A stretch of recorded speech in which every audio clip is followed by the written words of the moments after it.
ఒక గుంపు ఇలా ఆలోచిస్తారు, ఇంకో గుంపు ఇలా ఆలోచిస్తారు. ఈ రెండు గుంపుల్లో ఒక గుంపు ఏమైనా ఆలోచిస్తారంటే మరణం తర్వాత జీవితం ఒక స్ట్రైట్ లైన్, ఒక తిన్నని గీతలాగా ఉంటుంది అని నమ్ముతారు. రెండో గుంపు వాళ్ళు లేదు, గుండ్రంగా చక్రంలాగా తిరుగుద్ది అని అంటారు. తిన్నంగా వెళ్తుంది అని నమ్మేవాళ్ళు 3 మతాలు ప్రాముఖ్యంగా. మొదటిది యూదా మతం, రెండోది క్రైస్తవ్యం, మూడోది ఇస్లాం మతం. వీళ్ళు నమ్మేది మనిషి ఒకసారి పుడతాడు, ఓసారి చచ్చిపోతాడు, ఆ తర్వాత నిత్యత్వంలోకి వెళ్ళిపోతారు. అది మంచో చెడో, పైకో కిందకో, వెలుగో చీకటో, దేవుడి దగ్గరో లేకపోతే నరకంలోనో తెలియదు. అయితే ఒకే చోట వాళ్ళు ఉంటారు. ఇది స్ట్రైట్ లైన్.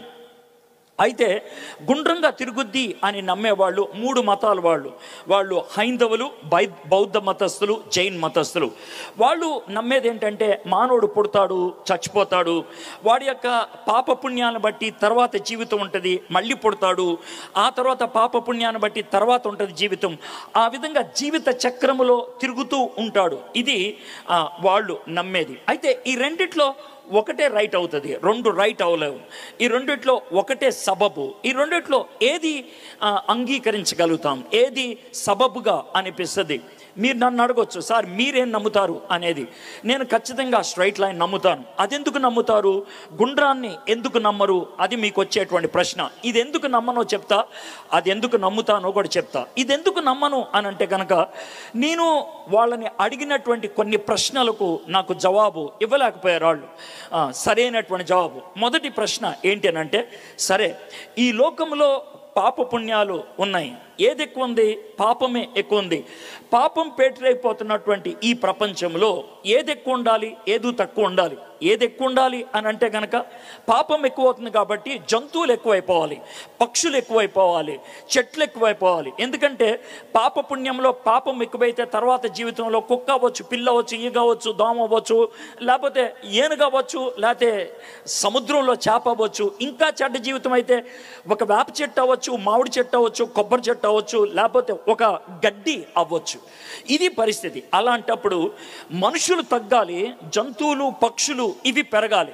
కానీ మానవుడు ప్రస్తుతం చూస్తుంది అది కాదే. ఒక వారం రోజుల క్రితమే భారతదేశ జనాభా ప్రపంచంలో నెంబర్ 1 స్థానానికి వెళ్ళింది. 144 కోట్లు దాటింది భారతదేశ జనాభా. చైనాని దాటి నెంబర్ 1 పొజిషన్కి వెళ్ళాం. అంటే భారతీయులంతా పుణ్యుల, భారతీయులంతా పవిత్రంగా జీవిస్తున్నారు. మీరే ఆలోచించండి. సో ఇది నాకు సబబు అనిపించలేదు, నెంబర్ 1.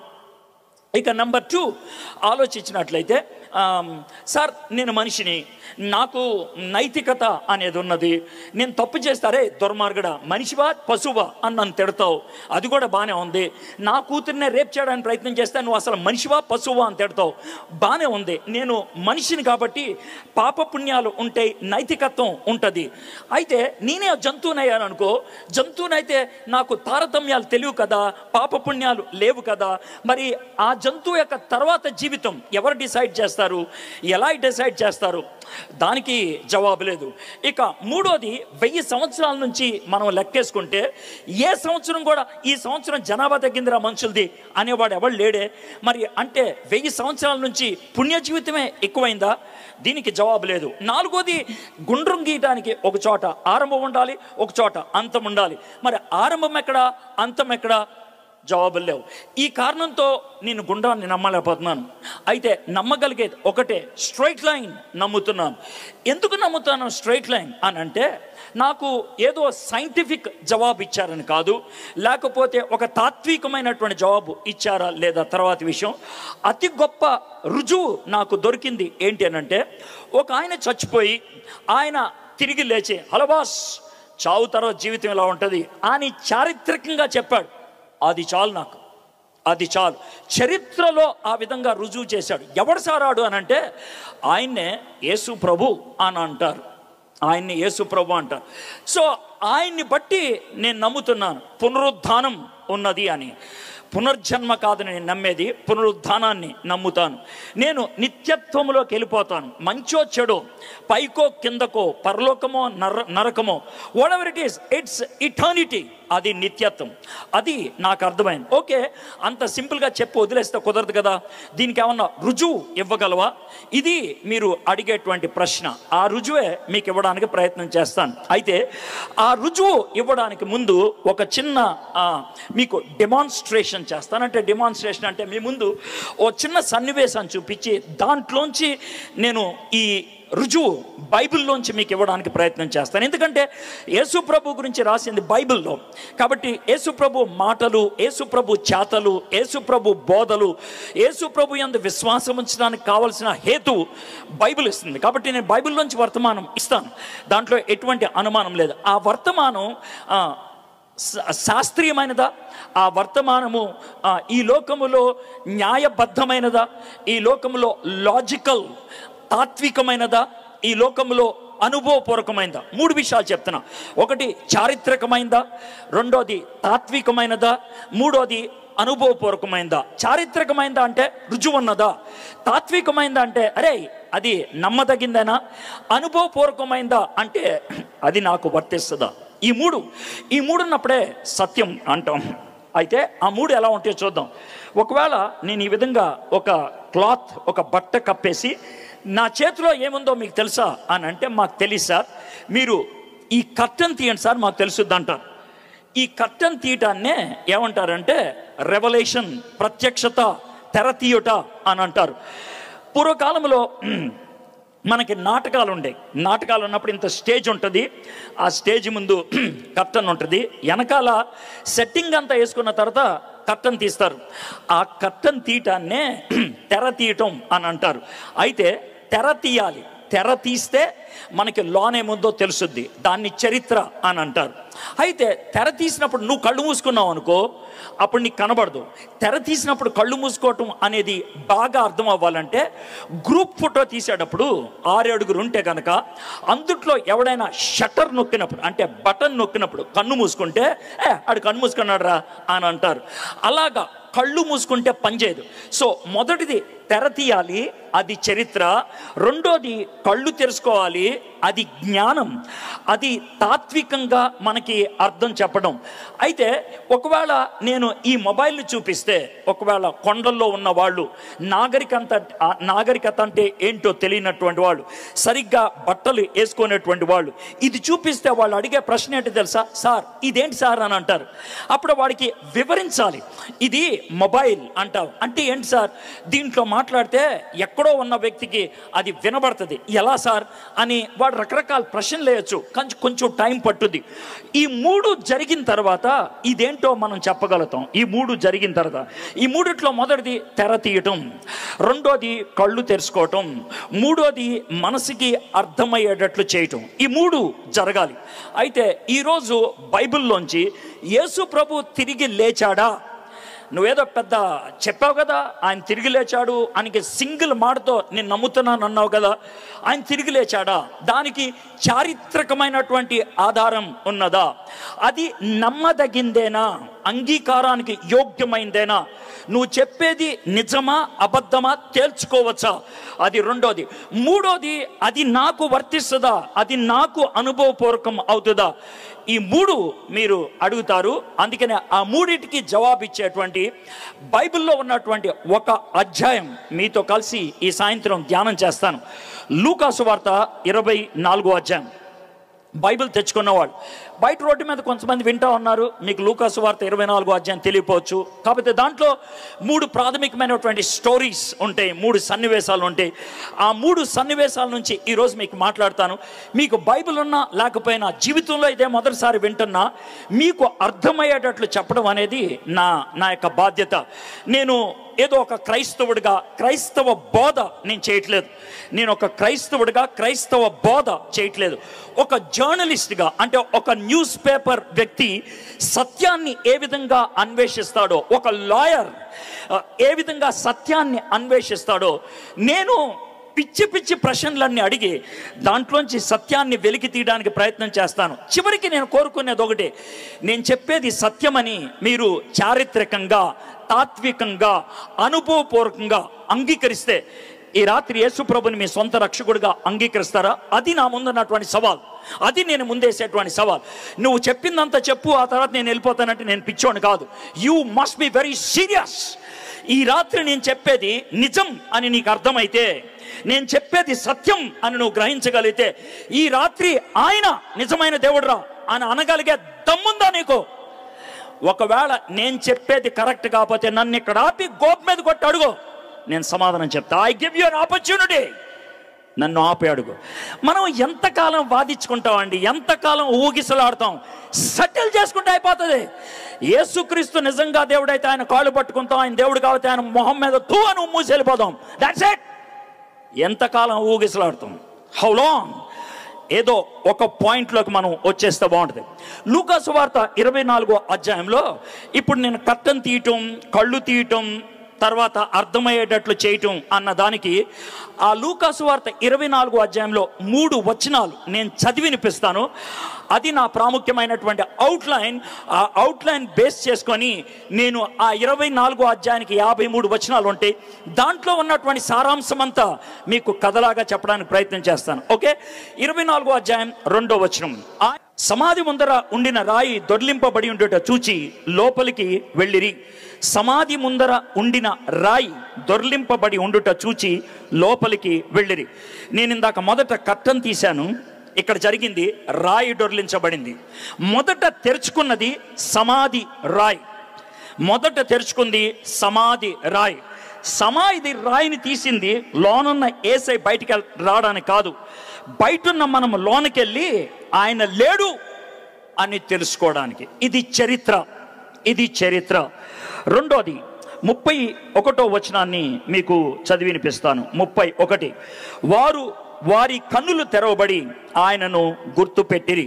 మొదటిది సమాధి మీద ఉన్న రాయి తీశారు లోనకెళ్ళి చూడటానికి, అది చరిత్ర. రెండోది కళ్ళు తెరిచాడు. వావ్, ఏం చెప్తుంది నిజమేరా అని మనము గ్రహించటానికి, జ్ఞానం మన తెలివికి కలవడానికి మన కళ్ళ ముందు రుజువు ఆయన ఇచ్చాడు. సమాధి తెరిచాడు, కళ్ళు తెరిచాడు. మూడోది 45వ వచనం. అప్పుడు వారు లేఖనములు గ్రహించినట్లు ఆయన వారి మనస్సు తెరిచి, ఆయన తెరిచింది మనస్సుని. 3 తెరిచాడు దేవుడు. ఒకటి సమాధి మీద రాయి తీశాడు, అది చరిత్ర. రెండోది కళ్ళు తెరిచాడు, అది తాత్విక జ్ఞానం. మూడోది మనసును తెరిచాడు, అంగీకరించడానికి, విశ్వసించడానికి, నమ్మటానికి, కాళ్ళు పట్టుకోవడానికి, ఆయన దేవుడాన్ని గుర్తించడానికి, గుండె లోతుల్లో జరిగే అనుభవపూర్వకమైనటువంటి పని. ఈ 3 24వ అధ్యాయంలో మనం జరిగినట్లు చూస్తూ ఉంటాం. సో నేను ఒక స్టోరీ లాగా చెప్పుకుంటూ వెళ్తాను. మొట్టమొదటిసారి విన్నా కూడా మీకు అర్థం అవడానికి వీలవుతుంది. సరే, మొదటి వచనం నుంచి చదువుతాను. ఆదివారమున తెల్లవారుచుండగా, ఇది ఆదివారం జరిగినటువంటి విషయం. ఏ ఆదివారం జరిగింది? యేసుక్రీస్తు ప్రభువారి యొక్క జీవితంలో ఒక వారం చాలా ప్రాముఖ్యమైంది. సండే నుంచి సండే 8 రోజులు. ఆ 8 రోజుల్లో చాలా గొప్ప గొప్ప విషయాలు జరిగినాయి. మొదటి రోజు ఇనాగరల్, చివరి రోజు సెరమనీ క్లోజ్. మనకి ఒలింపిక్స్ జరుగుతున్నాయి అనుకోండి, ఇనాగ్రేషన్ చాలా హడావిడిగా జరుగుద్ది, కంక్లూషన్ కూడా చాలా హడావిడిగా జరుగుద్ది. యేసుక్రీస్తు ప్రభువారి యొక్క జీవితంలో పుట్టుక చాలా సైలెంట్గా అయింది. యేసుక్రీస్తు వారి జీవితంలో పుట్టుక చాలా సైలెంట్గా అయింది. యేసయ్య పుట్టినప్పుడు కొంతమంది గొర్రెలు కాసుకునే వాడికి మాత్రమే చెప్పారు. అది కూడా సైలెంట్గా. కొంతమంది దేవదూతలు ప్రైవేట్గా పాట పాడారు, పబ్లిక్గా కూడా పాట పాడలేదు, వాళ్ళకి మాత్రమే. సో యేసు ప్రభువారు పుట్టింది ఒక పశువుల పాకలో, ఒక సైలెంట్ నైట్లో. ఆ విధంగా దేవదూతలు ప్రైవేట్గా పాట పాడారు. It was very silent. అయితే యేసుక్రీస్తు ప్రభువారి యొక్క జీవితంలో ఒక రోజు చాలా గొప్ప హడావడి. అంత హడావడి ఆయన లైఫ్లో ఎప్పుడు లేదు. ఎప్పుడంటే ఆ రోజు లాజర్ ఇంటికి భోజనానికి వెళ్ళాడు ఆయన. ఎందుకంటే చనిపోయిన లాజర్ తిరిగి లేచాడు. వాళ్ళ ఇంట్లో థ్యాంక్స్ గివింగ్ స్తుతి కూడిక పెట్టారు, అందుకే వాళ్ళ ఇంటికి వెళ్ళారు. చాలామంది చనిపోయిన లాజర్ ఎలా ఉంటాడో చూడటానికి వచ్చాడు, లేపిన యేసుని చూడటానికి వచ్చారు. సో వాళ్ళందరూ ఒక డెసిషన్లోకి వచ్చారు. రే, ఈయనరా ఖతర్నాకరా బాబు, ఈయనే. ఇక లాభం లేదని కనబడిన చెట్లు కొమ్మలన్నీ నరికేసి వాళ్ళు ఊపేసుకుంటూ హోసన్నా హోసన్నా అంటే వాళ్ళ భాషలో యేసయ్య నువ్వే రక్షకుడివి, యేసయ్య నువ్వే రక్షకుడు అని అరుచుకుంటూ వెళ్ళిపోయి వాళ్ళ యొక్క చీరలు, వాళ్ళ యొక్క బట్టలు రోడ్డు మీద పరిచేస్తే ఆయన గాడిద మీద నడుచుకుంటూ వెళ్తా ఉంటే ఈయన నడుచుకుంటూ వచ్చాడు. That is the greatest moment. అది ఒక విధంగా ఐపీఎల్ ఓపెనింగ్ సెరమనీ లాంటిది, ఒలింపిక్స్ ఓపెనింగ్ సెరమనీ లాంటిది. ఆ ఓపెనింగ్ సెరమనీలో యేసయ్య గ్రౌండ్లోకి ఎంటర్ అయ్యాడు. ఆయన గ్రౌండ్ యెరూషలేం, ఆయన గేమ్ యెరూషలేం, ఆయన ఫైట్ యెరూషలేం. యెరూషలేములో ఆట మొదలయ్యింది, బయట కాదు. ఆయన దెయ్యాలను ఎల్లగొట్టినప్పుడు కాదు ఆట మొదలైంది. చచ్చిపోయిన వాళ్ళని తిరిగి లేపినట్లు కాదు ఆట మొదలైంది. ఆట మొదలైంది యెరూషలేములో ఎంటర్ అయినప్పుడు. 4 రోజుల తర్వాత ఆయన మీద FIR ఫైల్ చేశారు, ఆయన లోన్ వేశారు. నైట్ ఆయనకి నాన్ బెయిలబుల్ వారెంట్ ఇచ్చేశారు. బయటకు రావడానికి వీల్లేదని కోర్టు తర్వాత కోర్టు 3 కోర్టులు తిప్పారు. ఒక్క కోర్టుకి 2 సార్లు తిప్పారు. ఆయన మీద వాళ్ళు ఏ నేరం మోపలేపారు. కుదరదు, ఈ నేసేయాలి. పొలిటికల్ ప్రెషర్ వచ్చింది.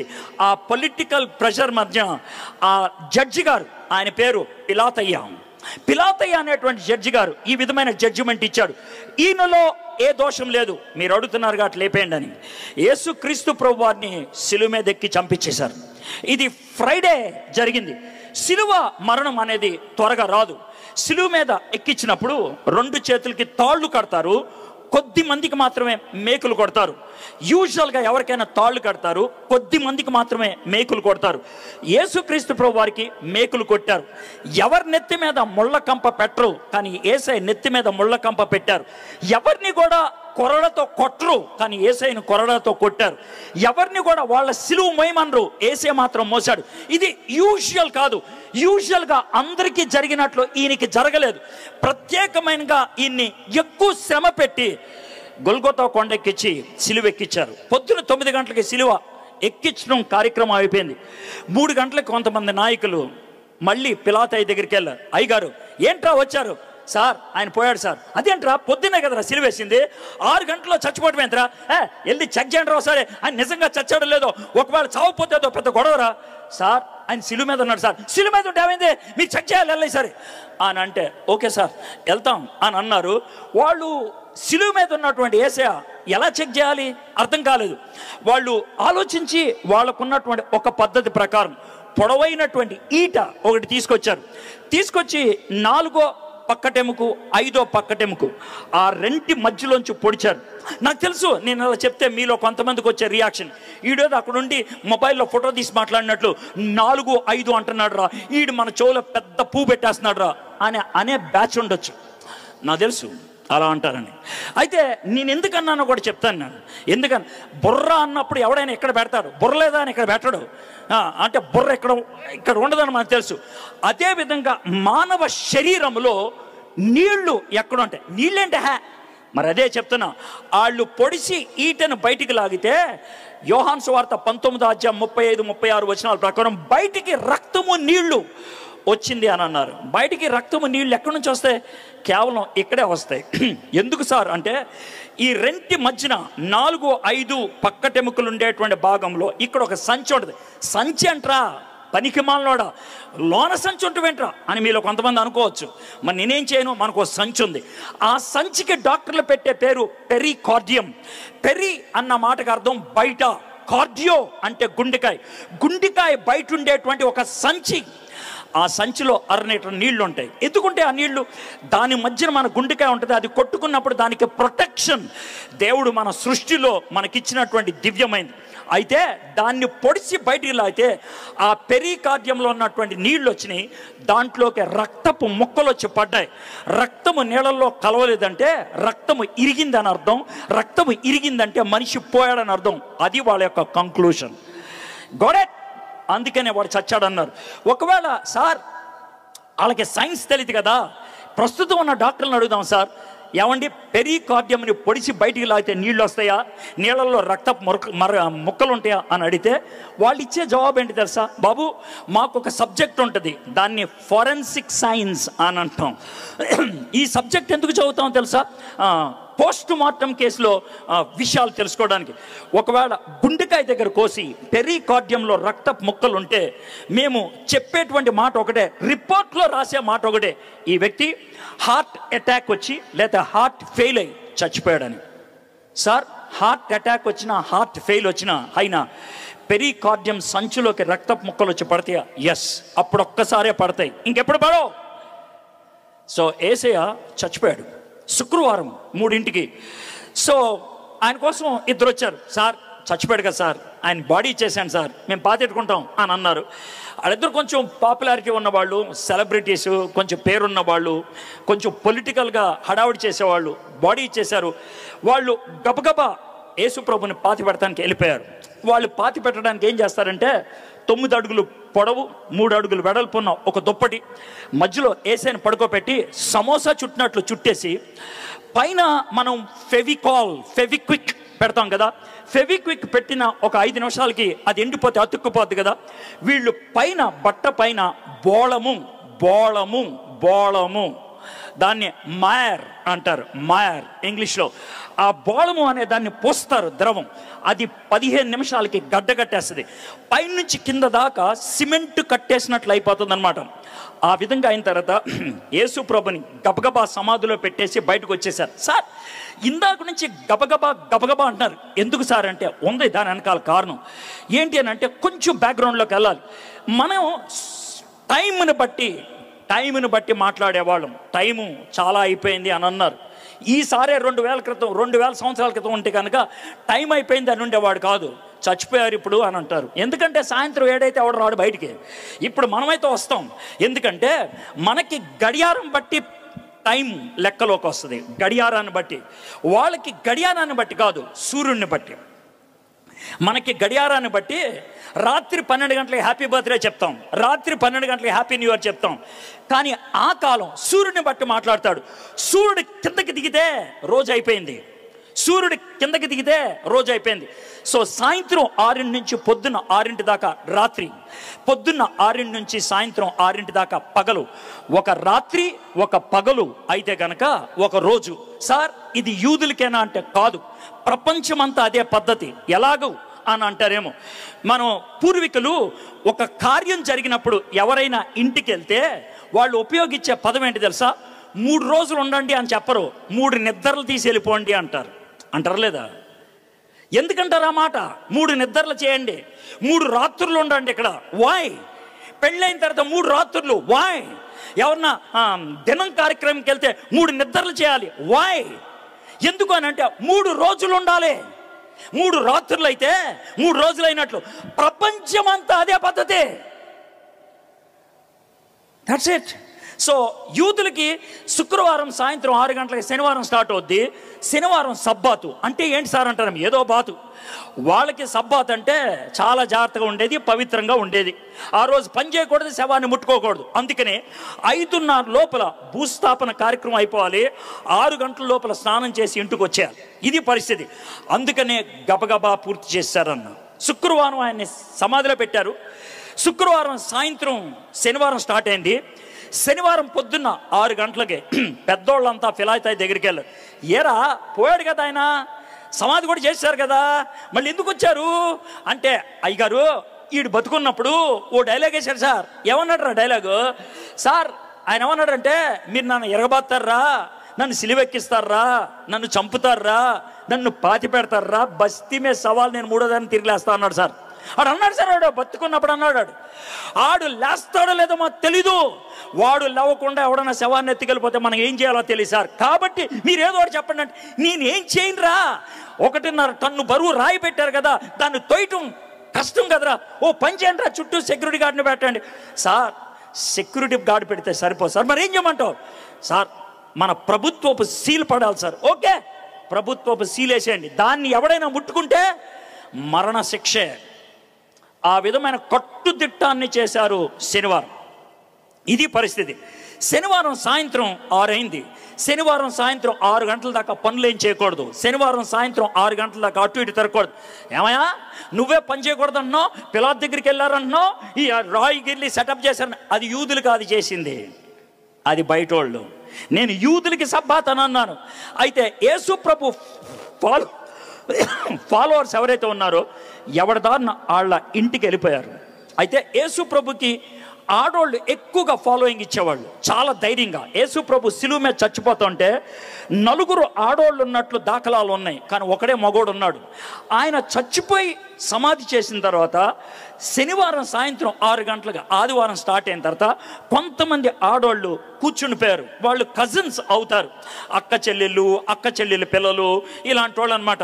అక్క చెల్లి మరి ఏసే చచ్చిపోయాడు కదా, ఆయనకి మొహానికి పౌడర్ రాసారులే తెలీదు, ఆయన గడ్డం దువ్వేరలో తెలీదు, ఆయన తల దువ్వేరలో తెలీదు, ఆయన కాళ్ళకి పసుపేసారులే తెలీదు, మనం గబగబా ఏమన్నా చేద్దాం అనేసి సాయంత్రం 6 గంటల తర్వాత సున్నిపిండి అవన్నీ గబగబా నూరేశారు. ఎందుకంటే వెళ్ళి ఓసారి మన తృప్తి కోసం చేద్దాం అన్నట్లు వాళ్ళు అవన్నీ నూరుకొని బహుశా పూర్తయ్యేటప్పటికి 9 అయి ఉంటుంది. 9 అయిన తర్వాత ఈ ఆడవాళ్ళంతా కలిసి సమాధి దగ్గరికి వెళ్తున్నారు. సీన్ చూద్దాం. ఆదివారం తెల్లవారుచుండగా ఆ స్త్రీలు తాము సిద్ధపరిచిన సుగంధ ద్రవ్యములు తీసుకొని సమాధి వద్దకు వచ్చి, ఆ స్త్రీలు 4 పేర్లు మత్తయి రాశాడు, ఈయన రాయలేదు. ఈయన ఎందుకు రాయలేదంటే లూకా రాసేది జనానికి, ప్రపంచానికి, ఆడెవడితే నీకే అమ్మాయిలు. కానీ మత్తయికి ఇంపార్టెంట్, ఎందుకంటే వాళ్ళకి రాస్తున్నాడు, యూదులకి. అందుకే ఎవరెవరు వెళ్ళారో పేర్లు రాశాడు. సో ఎవరు రాస్తున్నారు, ఎవరికి రాస్తున్నారు అన్నది చాలా ప్రాముఖ్యం. యేసే గురించి ఒక బయోగ్రఫీ ఉంటే ఈడు మాయగాడేమో అనుకోవచ్చు. మనకి 4 బయోగ్రఫీలు ఉన్నాయి, వెరిఫై చేయడానికి 4 ఉన్నాయి. ఈ 4 చోట్ల నుంచి రాశారు. మత్తయి ఆఫ్రికాలో ఉండి రాశాడు, లూకా ఆయన గ్రీస్ దేశంలో ఉండి రాశాడు, మార్కు సువార్త రోమ్ పట్టణంలో ఉండి రాశాడు, యోహాను టర్కీ దేశంలో ఉండి రాశాడు. వీళ్ళు అరే నువ్వు అక్కడ దాకా రాసా, అక్కడి నుంచి ఇక్కడ దాకా రాస్తా అని మాయ చేసిన వాళ్ళు కాదు, ఒక్కొక్కళ్ళు ఒక్కొక్క టైంలో రాశారు. మత్తయి 55లో రాశాడు, మార్క్ 61లో రాశాడు, లూకా 66 తర్వాత రాశాడు, యోహాను 90లో రాశాడు. టైం ఫ్రేమ్ కూడా మారిపోయింది.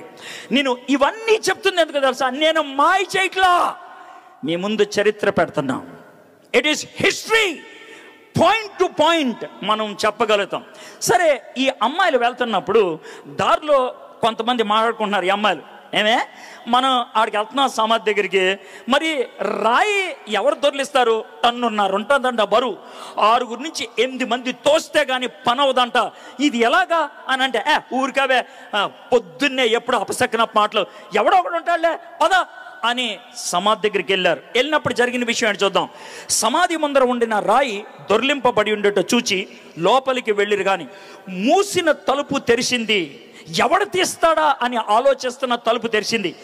న్యాచురల్గా వాళ్ళకి వచ్చేది అని చాలా హ్యాపీగా పరిగెత్తుకొని లోనికి వెళ్ళారు. లోనికి వెళ్తే యేసయ్య బాడీ లేదు, పచ్చి భాషలో చెప్పాలంటే యేసయ్య శవం దొరకలేదు. వాళ్ళకి జాగ్రత్తగా చూసి ఉండరు, ఎక్కడ లేదు, ఏ దాఖలా లేదు. ఏమైంది, బయటకు వచ్చి ఎవడో ఎత్తుకెళ్ళిపోయాడు రా. చివరికి నేను గడ్డం దువ్వలేపాను, మొహం ముద్దు పెట్టుకోలేపాను, కాళ్ళకి పసుపు రాయలేపాను. అది వాళ్ళకు ఉన్నటువంటి టెన్షన్. అలా ఏడుస్తుంటే ఏం జరిగిందో చూడండి. ఇందును గూర్చి వారికి ఏమియో తోచకుండగా ప్రకాశమైన వస్త్రములు ధరించిన 2 మనుషులు వారి యొద్ద నిలవబడి, లూకా పబ్లిక్ రాస్తున్నాడు, అందుకే 2 మనుషులని రాశాడు. ఇదే మాట మత్తయి రాస్తున్నప్పుడు ఏమని రాస్తాడు తెలుసా, 2 దేవదూతలను రాస్తాడు. ఎందుకని వాళ్ళకి దేవదూతలు రాశారంటే, యూదులకి దేవదూతలు అంటే ఏంటో తెలుసు, బయట ప్రజలకి దేవదూతలు అంటే తెలియదు. వాళ్ళకి తెలిసిందల్లా దెయ్యాలు. అందుకే దెయ్యం అన్నదని చెప్తే బాగోదని మనుషులు అని చెప్పాడు. ప్రకాశమైనటువంటి వస్త్రాలు ధరించినటువంటి వాళ్ళు ఏం చేశారంటే, వారు భయపడి ముఖములో నేల మోపి ఉండగా, వీరు సజీవుడైన వారిని మీరెందుకు మృతుల్లో వెతుకుచున్నారు? ఇదేం ఫిలసాఫికల్ మాటయా? సజీవుడైనటువంటి వాడిని మృతుల్లో ఎందుకు ఎత్తుతున్నారు? బతుకున్న వాడిని సమాధిలో ఎందుకు ఎత్తుతున్నారు? లేచున్న వాడిని సమాధిలో ఎందుకు ఎత్తుతున్నారు? వీళ్ళకి ఆ టెన్షన్లో, ఆ బాధలో అర్థం కాగా సొల్లు కొట్టకుండా చెప్పా, ఏమైంది ఆయన బాడీ, ఏమైంది ఆయన బాడీ, ఇలాగా అరిచారేమో. అప్పుడు వాళ్ళు ఇచ్చినటువంటి జవాబు, ఆయన ఇక్కడ లేడు. ఇక్కడ లేడంటే అర్థం ఏంటి, ఎవరినైనా తీసుకెళ్ళాడా? ఆయన లేచున్నాడు అంటే ఆయన లేచాడు. ఇది ఎలా నమ్మాలయా? మీకు అర్థం కావట్లేదా? చూడండి, ఆయన ఇక్కడ లేడు, లేచున్నాడు. ఆయన ఇంకా గలిలీలో ఉండినప్పుడు మనుష్య కుమారుడు పాపిష్టులైన మనిషి చేతికి అప్పగింపబడి సిలువ వేయబడి 3వ దినమంది లేవలసినదని ఆయన మీతో చెప్పిన మాట జ్ఞాపకం చేసుకున్నాడని వారితో అనరే. మీకు మైండ్ దొబ్బిందా? ఏం చెప్పాలి మీకు? మీరు గలిలీలోంచి యెరూషలేంలోకి వస్తున్నప్పుడు ఆయన మొట్టమొదటిసారిగా ఏమన్నాడు? నేను యెరూషలేంకి వెళ్తున్నాను, అక్కడ నన్ను పట్టుకుంటారు, నన్ను ఎరగబాస్తారు, నన్ను చంపుతారు, నన్ను సమాధి చేస్తారు, 3వ దినాన్ని నేను తిరిగి లేస్తా. చెప్పలేదైనా? చెప్పినట్లే జరిగిందా? చెప్పినట్లే జరిగింది. ఇది కొత్త విషయం కాదు, ప్లాన్ ఆఫ్ యాక్షన్ అదే, ప్లాన్ అదే, చెప్పినట్లే జరిగింది. ఈ ఆడవాళ్ళకి ఓ పట్టాన్న అర్థం కాదు, ఏవరా చెప్తున్నారు అని అనుకుంటూ ఉంటారు. అయితే మత్తయి రాస్తాడు, ఆ విధంగా ఏడుస్తుంటే యేసయ్య వాళ్ళ దగ్గరకు వచ్చి మగ్దలేని మరియతో మాట్లాడాడు. అది ఇక్కడ రాయలే, ఎందుకంటే ఇలా చెప్తే అర్థం కాదని. ఆ తర్వాత యేసయ్య అంటాడు, వెళ్ళి నువ్వు మనోళ్ళతో చెప్పు అని. అయితే ఒక ఆడదానికి చెప్పాడు యేసయ్య, నువ్వు వెళ్ళి మగోళ్ళకి చెప్పని. ఒక ఆడదానికి. ఇది చాలా ఇంట్రెస్టింగ్ థింగ్. ఎందుకో తెలుసా? ఆడది చెప్పే మాటలు యూదులు నమ్మరు, ఆడది చెప్పే మాటలు రోమీలు నమ్మరు. ఆడది చెప్పే మాటలు యూదులు ఎందుకు నమ్మరంటే ఆడదాన్ని తక్కువగా చూస్తారు. ఆడది చెప్పే మాటలు రోమీలు ఎందుకు నమ్మరంటే వాళ్ళు కుక్కతో సమానంగా ఆలోచిస్తారు. కాబట్టి ఇద్దరు నమ్మరు.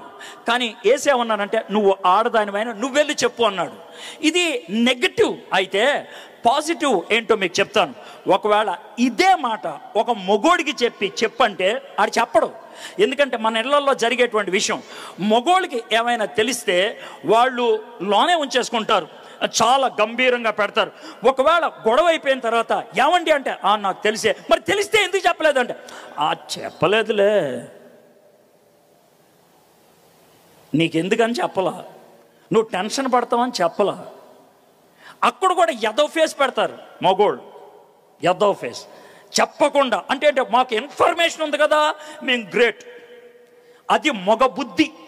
అందుకే దేవుడు చాలా క్లాసిక్గా మగోళ్ళకి కాకుండా ఆడవాళ్ళకి చెప్పారు. ఎందుకంటే ఆడవాళ్ళకి చెప్పితే ఆగదది, చెప్పేదాకా వాళ్ళకి తృప్తి ఉండదు. చెప్పామా అమ్మాయా, అందుకనే ఆడవానికి చెప్పాడు, నువ్వు వెళ్ళి చెప్పమ్మా అని. ఆవిడ పరిగెత్తుకుంటే వెళ్ళిపోయింది. అవతలోడు ఏమనుకుంటాడు నాకు అనవసరం, అవతలోడు ఎలా తీసుకుంటాడు నాకు అనవసరం. అయ్యా యోహానయ్యా పరిగెత్తుకుంటే, ఏం పిన్ని ఏమైంది? అయ్యా యోహానయ్యా చెప్పాలయ్యా. పేతురులోకి వస్తాడు, ఆంటీ చెప్పండి అని అంటే, రాయ్యా మీ ఇద్దరు నుంచోండి, విషయం చెప్పాలయ్యా. రాత్రి మేము ఆడవాళ్ళంతా సమాధి దగ్గరికి వెళ్ళాము, ఆంటీ మేము వెళ్ళొద్దన్నాం కదా అంటే, ఏమైంది ఆంటీ చెప్పండి అంటే, అయ్యా మేము అన్ని సుగంధ ద్రవ్యాలు చేసుకొని వెళ్ళామయ్యా, వెళ్ళేటప్పుడు దారిలో మాకు చిన్న గొడవ కూడా అయిందయ్యా, రాయి ఆవిడ తీస్తాడని.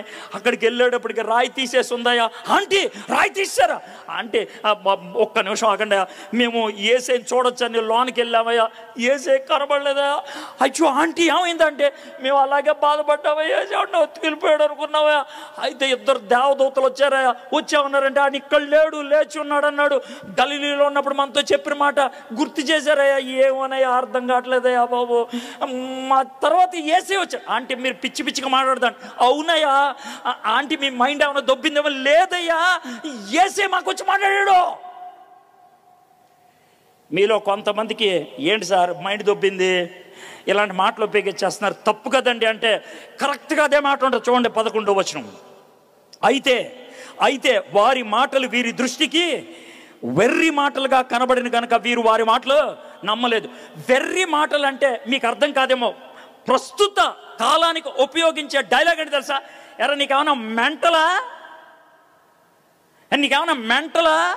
నీకేమన్నా మైండ్ దొబ్బిందా, అరే నువ్వు మనిషివేనా, ఏం ఆలోచన రాదే, చచ్చినోడు ఎలా తిరిగి వస్తాడు రా, చే. అది వాళ్ళు ఉపయోగించిన డైలాగ్, అది ఉపయోగించింది. ఎవరు ఉపయోగించారు ఈ మాట? పేతురు యోహాను ఉపయోగించారు. అన్నా మీరు వెళ్ళి చూడండి అన్న అంటే పరిగెత్తుకుంటా సమాధి దగ్గరికి వెళ్ళారు. యోహాను సమాధి మీద ఉన్న రాయి పక్కకు డొర్లిని చూసి ఆంటీ చెప్పింది నిజమే అని ఆగిపోయాడు. కానీ పేతురు మాత్రం లోనికి వెళ్ళాడు. లోనికి వెళ్తే ఆయనకు విచిత్రమైన సన్నివేశం కనబడింది. ఏంటి ఆ సన్నివేశం అంటే, షర్టుకి గుండెలు అలాగే ఉన్నాయి, ప్యాంటుకి చిప్ అలాగే ఉంది, కాళ్ళకి సాక్స్ అలాగే ఉన్నాయి, కాళ్ళకి చెప్పులు అలాగే ఉన్నాయి, బాడీ ర్యాప్ చేసింది అలాగే ఉంది, కానీ లోన బాడీ లేదు. దొంగతనం ఎవడు ఇలా చేయడురా, ఇదేదో విచిత్రం, ఎవడు చేయలేడు, ఇదేదో విచిత్రం. కానీ వాళ్ళు నమ్మలేరు. కానీ ఇది స్టోరీ నెంబర్ 1. ఈ అంటే మీలో కొంతమంది ఈ స్టోరీ అని చెప్తున్నాడంటే సన్నివేశం నెంబర్ 1. ఒప్పోని ఒక విధంగా సీన్ నెంబర్ 1 దేవుడు సమాధి తీశాడు. ఎందుకో తెలుసా? యేసయ్యని లోన్ నుంచి బయట తీసుకురావడానికి కాదు, యేసయ్య రండి అంటానికి కాదు, మనల్ని లోనకి వెళ్ళి చూడహా సమాధి ఖాళీగా ఉందే, చూడహా సమాధి ఖాళీగా ఉంది. చారిత్రకమైనటువంటి రుజువు సార్. సమాధి ఖాళీగా ఉందని ఆడు చూశాడు సార్, నువ్వు చూసావా అని అంటే నేను ప్రశ్న అడుగుతా, మీరు 3వ క్లాసులో ఈ పాఠం చదువుకుంటారు. ఏమనంటే మనము సూర్యుడు చుట్టూ తిరుగుతున్నాం అని. నువ్వు చూసావా ఎలా నమ్ముతున్నావు సార్? వాళ్ళు శాస్త్రవేత్తలు రాశారు సార్. మరి ఈడు కూడా రాసింది వీళ్ళే రాశారు. మొన్నే 132వ గొప్ప జన్మదినం చేసుకున్నారు. ఎవరిది? బాబాసాహెబ్ అంబేద్కర్ది. ఎక్కడ పడితే అక్కడ రాసిన మాట్లాడి తెలుసా? భారత రాజ్యాంగ నిర్మాత. నువ్వు రాస్తుంటే చూసావా? ఆయన రాయటం నువ్వు చూసావా? ఎలా నమ్ముతున్నావు? ఏమాడతావా? చరిత్ర, ఇది చరిత్ర, అది శాస్త్రం. మరి ఇదేంటో ఇదేమన్నా పురాణమా? ఎవడైనా చెట్టు కింద కూర్చొని రాసిందా? పెచ్చ మాటలు మాట్లాడదు. చరిత్ర చెప్తున్నప్పుడు ఇన్ని నమ్మితే నమ్మో, లేకపోతే దబే. That's it. ఎంతకాలం వాదిస్తారు, ఎంతకాలం అడిగి చూస్తారు? చరిత్ర, హిస్టరీ. నేనెవరిని ఏమంటలా. చరిత్రను ఎలా నమ్ముతున్నావో చెప్తున్నా, శాస్త్రం ఎలా నమ్ముతున్నావో చెప్తాను. How science is believe. నువ్వేమి పరిశోధన చేయవు. ఎవడో చేసిన పరిశోధన నువ్వు అంగీకరిస్తావు, ఎవడో తెలుసుకున్న విషయాన్ని నువ్వు నమ్ముతావు. ఇక్కడ కూడా ఉన్నది అదే. సమాధి తెరుచుంది, చరిత్ర. లోనకెళ్ళి చూశారు, చరిత్ర. అయితే వాళ్ళు నమ్మలేదు. దాంతో అర్థమవుతుంది అది నమ్మేశారా అని సంకలు కొట్టుకుంటే మాయ చేశారని అర్థం. సత్యం అంగీకరించడానికి మెట్లుంటాయి, అవే మెట్లు ఇక్కడికి వెళ్ళాయి. దాంతో అర్థం అవ్వాలి మీకు ఇది కల్పించిన కథ కాదు అని. ఇది కల్పించిన కథ కాదు. రెండో సన్నివేశం 13 నుంచి 35 దాకా ఉంటుంది. ఈ సన్నివేశం ఏంటో మీకు చెప్తాను. యేసుప్రభు వారిని శుక్రవారం సాయంత్రం సమాధి చేశారు కదా. శనివారం అంతా యూదులు బయటికి రారు. ఆదివారం పొద్దున్న ఆ చుట్టుపక్కల గ్రామాల్లో ఉన్న వాళ్ళంతా యెరూషలేంకి వచ్చేసారు. ఎవరన్నా చచ్చిపోతే 3వ రోజు చేసే పని ఏంటి? చిన్నదినం. 3వ రోజు చేసే పని ఏంటి? జ్ఞాపకార్థ కూడిక. సో యేసు ప్రభుకి జ్ఞాపకార్థ కూడిక కోసం వచ్చేసారు. యెరూషలేంకి ఓ 12 కిలోమీటర్ల దూరంలో ఎమ్మాయి అనే ఒక ఊరుంది. అమ్మాయి కాదు, ఎమ్మాయి. ఆ ఊరిలో క్లైఫా అని ఒక ఆయన ఉన్నాడు, ఆయన భార్య ఉన్నారు. వాళ్ళిద్దరు కూడా వచ్చారు. వస్తే యెరూషలేంకి వచ్చారు. వాళ్ళకి ఈ జ్ఞాపకార్థ కూడిక ఉంటుంది అనుకున్నారు, మెమోరియల్ సర్వీస్ ఉంటుంది అనుకున్నారు. అయితే వచ్చేప్పటికి అంత గందరగోళంగా ఉంది. అన్నా ఏంటన్నా పరిస్థితి అనంటే, పరిస్థితి ఏం లేదన్నా, విషయం ఏంటనంటే మన ఆడవాళ్ళు రాత్రి వెళ్ళారు కదా సమాధి దగ్గరికి రాత్రి ఆడవాళ్ళు వెళ్తే సమాధి మీద రాయి తీస్తుంది. చుట్టూ ఉన్న సెక్యూరిటీ గార్డులు లేరు. లోనకి వెళ్తే శవం లేదు. మగ్ధలేని మరీకి యేసయ్య కనబడ్డాడంట. నమ్మాలో లేదో అర్థం కావట్లేదు. ఒకవేళ నిజమైతే 5వ రోజు స్తుతి కూడిక, నిజం కాకపోతే 5వ రోజు జ్ఞాపకార్థ కూడిక. ఈ రోజు జ్ఞాపకార్థ కూడిక క్యాన్సెల్ అని ఇంటికి పంపించేశారు. సో వాళ్ళు ఇంటికి వెళ్ళిపోతూ ఉన్నప్పుడు దారిలో సర్వసాధారణంగా ఇలాంటి పొజిషన్లో అబ్బాయిలు చాలా సైలెంట్గా గంభీరంగా నడుచుకుంటూ వెళ్తారు. ఆడవాళ్ళకి సైలెంట్గా ఉండటానికి టెన్షను, ఏదో ఒకటి వాగాలి. ఆవిడ పక్కన ఆయన చూసి ఏమండి యేసుప్రభు లేచాడంట. అదే వాళ్ళు చెప్పారు కదే. ఏమండి అలా లేచి ఉంటాడంటే, ఏమోనే వాళ్ళు చెప్పారు కదా బట్టలంతా అలాగే ఉన్నాయంట, ఈయన బయటకు వచ్చేసాడు, ఇదేదో దివ్యమైనది ఏదో అయిన ఉంటుంది. అవునా అండి? ఏమండి రాయి ఎవరు తీసుకుని ఉంటారు? వాళ్ళు చెప్పారు కదా 2 దేవదూతలు ఉన్నారని. అంటే యేసే బయట రావడానిక లేదా మనం లోనికి వెళ్ళటానిక? ఏమోనే నాకు తెలియదు. ఏమండి యేసు ప్రభు ఎలా ఉండుంటాడంటే, ఏమాడుతున్నావా? ఇన్ని ప్రశ్నలు వేస్తున్నావు, నాకు ఏమన్నా తెలుసా? ఇది మగోళ్ళు సర్వసాధారణంగా చేసే పని. ఆడోళ్ళ ప్రశ్నలకి జవాబు తెలియకపోతే, ఫ్రస్ట్రేషన్ ఎక్కువైతే, బీపీ పెరిగిపోతే అరిచే అరుపు. పాపం ఆయన అలాగే అరిచి ఉంటాడు వాళ్ళ భార్య మీద. అల్లంత దూరంలో ఒక ఆయన నుంచున్నాడు. ఆయన దగ్గరికి వచ్చి, ఏంటి సార్ గొడవ అవుతుందని అంటే, ఏదో మా ఫ్యామిలీ గొడవ, నీకెందుకు? అలా కాదు సార్, విషయం ఏంటో చెప్పండి, నేను ఏమైనా హెల్ప్ చేయగలితే చేద్దాం. ఈ విషయం ఉంది, ఈ యేసయ్యతో వచ్చిందా తలనొప్పి. సార్ ఈ యేసయ్య ఎవరు సార్? ఏం ప్రశ్న, యేసయ్య ఎవరంట? నువ్వు ఈ ఊరు కొత్త ఏంటి? ఎక్కడ ఏ టీవీ ఛానల్లో చూసినా బ్రేకింగ్ న్యూస్ అదే, నీకేం తెలియదంటే. సార్ ఏమైంది సార్ యేసయ్యకి ఏమైనటువంటి ఆ బాబు? ఆయన 3.5 సంవత్సరాలు అయింది సీన్లోకి వచ్చి. మావాడే వడ్రంగోడు, తలుపులు గిలుపులన్నీ కూడా చేస్తాడు ఆయన. మావాడే. అయితే సడన్గా పాపులర్ అయిపోయాడు. పాపులర్ అవటం అంటే ఏంటండి? ఏమంటావు? దెయ్యాలను నిలగొట్టేశాడు, కళ్ళు ఇచ్చాడు, 5 రొట్లు 2 చేపలకి ఇస్తే 15,000 మందికి పంచిపెట్టేశాడు. అంతకెందుకంటే మొన్నే 10 రోజుల క్రితం మావాడే లాజరు చచ్చిపోయాడా, చచ్చిపోతే పాతెట్టేసాం, 4 రోజులు అయింది. వచ్చాడు 4వ రోజున, వచ్చి ఆయన ఏమైనా సమాధి మీద దండేసి పోతాడు అనుకోండి, రాయి తీయమంటాడు. సార్ కంపు కొట్టు సార్ అంటే తీ అని అరిచాడు. ఆయన మాట కాదనకూడదని తీస్తే గొప్పమని కంపు వచ్చింది ఆ లోన్ నుంచి. మనోడు అరిచాడు లాజరు బయట అని. చచ్చిపోయి కంపు కొట్టే లాజరు బయటకు వచ్చాడు తెలుసా. మేము తట్టుకోలేక చెట్లు కొట్టేసేసి హోసాన అరిచి ఈయన మా దేవుడు అనుకున్నాం. ఎఫ్ఐఆర్ బుక్ చేశారు, లోన్ వేసేసారు, శిలువ మీద ఎక్కించి చంపించేశారు. మేము చాలా బాధపడ్డాం. అయితే అసలు విషయం చెప్తాం ఏంటండి, శిలువ ఎక్కి చచ్చిపోయాడా, సమాధి చేసామా, అయిపోతే బాగుండేదా? లేచాడంటయ్యా బాబు. ఆయన లేచాడా కాదో అర్థం కావట్లేదయ్యా. ఇప్పుడు మేము జ్ఞాపకార్థ కూడికి పెట్టుకోవాలా, స్తుతి కూడికి పెట్టుకోవాలా, అర్థం కావట్లా. అది పరిస్థితి. ఇలాంటి సిచ్యుయేషన్లో ఆ పక్కన వచ్చినటువంటి వ్యక్తి మాట్లాడేటువంటి మాటలు చూద్దాం. 25వ వచనం. అందుకు ఆయన ఎవరు కాదు, యేసయ్య. వీళ్ళు గుర్తుపట్ల. అందుకు ఆయన, అవివేకులారా, ప్రవక్తలు చెప్పిన మాటలన్నిటినీ నమ్మని మందమతులారా. అవివేకులు అంటే సంకలో గొడుగు పెట్టుకొని తడుచుకుంటూ వెళ్ళిపోయే బ్యాచ్, అది అవివేకులు అంటే. వర్షంలో మామూలుగా తడుచుకుంటూ వెళ్తే ఎవరికైనా జాలి, వర్షంలో ఎవడైనా గొడుగు పెట్టుకొని వెళ్తే కనుక సూపరు. వర్షంలో సంకలో గొడుగు పెట్టుకొని వెళ్ళిపోతే ఆడిని పెచ్చారనిక, బుద్ధి లేదనిక అని అంటారు. మా తాతయ్య అక్కడ ఉండేవాడు. మా తాతయ్య అంటే మా అమ్మగారి తరపున తాతయ్య. ఆయన పేరు వర్ధానం గారు. వర్ధానం గారు కెమిస్ట్రీలో గొప్ప దిట్ట. 1990 వరకు కూడా ఇంటర్మీడియట్ కెమిస్ట్రీ టెక్స్ట్కి ఆయనే ఆథరు. అంత గొప్ప తెలియగలవాడు. అయితే ఆయనకి మతిమరుపు ఎక్కువ. ఒకసారి అంట స్పీడ్గా సైకిల్తో పరిగెడుతున్నాడంట. సార్ స్పీడ్గా సైకిల్తో పరిగెడుతున్నాడు, ఏమైంది సార్, పంచర్ ఏమన్నా అయిందా, లేకపోతే బ్రేక్ ఏమన్నా అయిందా అని అంటే, ఓహో సైకిల్ ఎక్కాలి కదా అని ఎప్పుడు ఎక్కాడంట.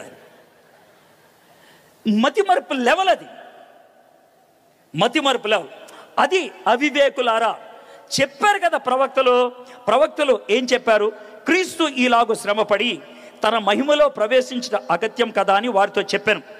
మోషేయు సమస్త ప్రవక్తలను మొదలుకొని లేఖములన్నిటినీ తన్ను గూర్చిన వచనముల భావమును వారికి తెలిపాను. ఇలాగ చెప్పుకుంటాడట.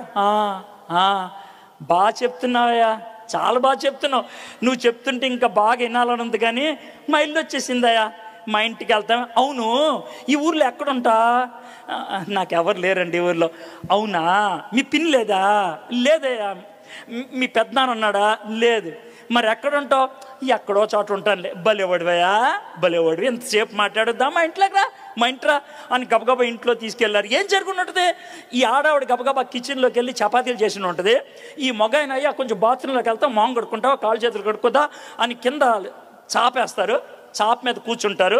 వెనకాల గుండ్రంగా ఉండే దిండు ఉంటుంది, దాని మీద చేతులు పెట్టుకొని కూర్చుంటారు. వీళ్ళిద్దరూ మగోళ్ళు పెచ్చాపాడి మాట్లాడుకుంటూ ఉంటుంటారు. ఈలోగా ఆడదల్లి 3 రొట్టెలు చేసుకొని వచ్చి ఉంటుంది. వాళ్ళు సర్వసాధారణంగా చేసే పని ఏంటంటే 3 రొట్టెలు పెడతారు అక్కడ. ఒక కప్పులో పెసల పప్పు, పెసల్ని బాగా నూరి దాంట్లో ఎల్లుల్లిపాయ, అల్లం, కొంచెం పచ్చిమిరపకాయలు, కొంచెం ఉప్పు వేసి బాగా రుబ్బి దాంట్లో వేడిగా ఉన్నటువంటి ఆలివ్ నూనె పోస్తారు. దాన్నే హమ్మూస్ అంటారు. అది సర్వసాధారణంగా ప్రతి వాళ్ళు వాడేది అదే. కొంచెం గప్పోళ్ళు ఎవరు ఉంటే కనుక చేపల ఫ్రై పెడతారు పక్కన. అది మరి చేపల ఫ్రై పెట్టారు లేదు, కానీ ఆ 3 రొట్లు, ఆ హమ్మూస్ అక్కడ పెట్టుండి ఉంటారు. ఈ వెనక్కి కానుకున్నటువంటి యేసయ్య, ఆ క్లైఫా ముందుకు వచ్చి ఉంటారు. ఆ ఆడది కూడా కూర్చొని ఉంటుంది. వాళ్ళకి ఎవరన్నా పిల్లలు ఉంటే ఆ పిల్లలు కూడా వచ్చి కూర్చొని ఉంటారు. ఆ తర్వాత జరగాల్సిన విషయం ఏంటంటే, యూదులు చేసే పని, ఇంటి పెద్ద ఎవరైతే ఉంటారో ఆయన ఆ రొట్టెని తీసుకొని ఇలా పైకెత్తి, దేవా ఈ రొట్టె మాకు ఇచ్చినందుకు వందనాలు అని ఇరిచి కుటుంబానికి ఇవ్వాలి. అది ఆయన చేయాల్సిన పని. అది ఎలా ఉంటుందంటే, నేను మీ ఇంటికి వచ్చాననుకోండి భోజనానికి, మీరు అన్నీ సర్ది పెట్టి అక్కడ ప్లేట్ పెట్టి కూర్చోండి సార్ మీకు వడ్డిస్తానంటే, కాదులేండి మీరు కూర్చోండి నేను వడ్డిస్తానంటే ఎలా ఉంటుంది? ఈ పెచ్చాయిడే ఇవన్నీ వండి పెట్టింది నీకోసం, నువ్వు మాకు పెడతానంటే వెంట అన్నట్లు జరిగింది. ఇక్కడ ఏం జరిగింది తెలుసా? చటుక్కున ఏసే లేచిపోయాడు. క్లైఫా కంటే ముందు లేచిపోయి అక్కడ రొట్టె తీసి ఇలా పైకెత్తి, దేవా నీకు వందనాలు అని ఇరిస్తే వీళ్ళకి ఫ్యూజులు ఎగిరిపోయినాయి. చూద్దాం ఆ సన్నివేశం ఎలా ఉంటుందో 28వ వచనం నుంచి.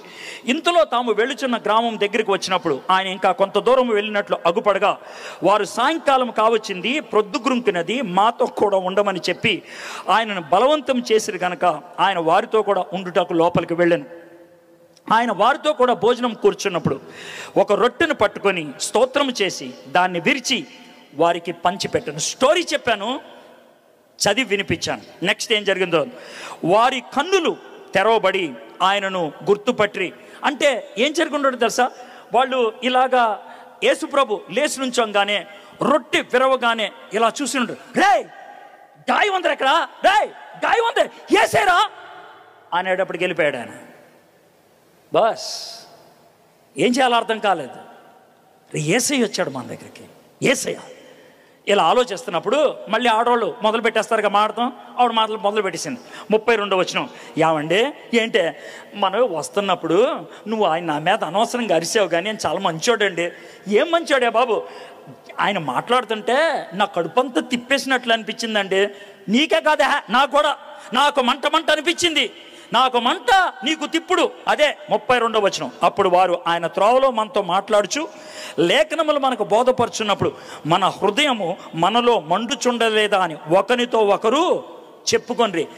హృదయంలో మంట అంటే ఏంటి తెలుసా, నీకు ఇష్టం లేనిది ఎవరైనా చెప్తే, నువ్వు ఖచ్చితంగా నమ్మాల్సింది ఎవరైనా చెప్తే, నీ ఈగోస్ హర్ట్ అయ్యే విషయం ఎవరైనా చెప్తే, నువ్వు చేసిన తప్పు ఎవరైనా ఎత్తి చూపిస్తే లోన దడదడ గుండె కొట్టుకుంటుందే, దాన్నే మంట అంటారు.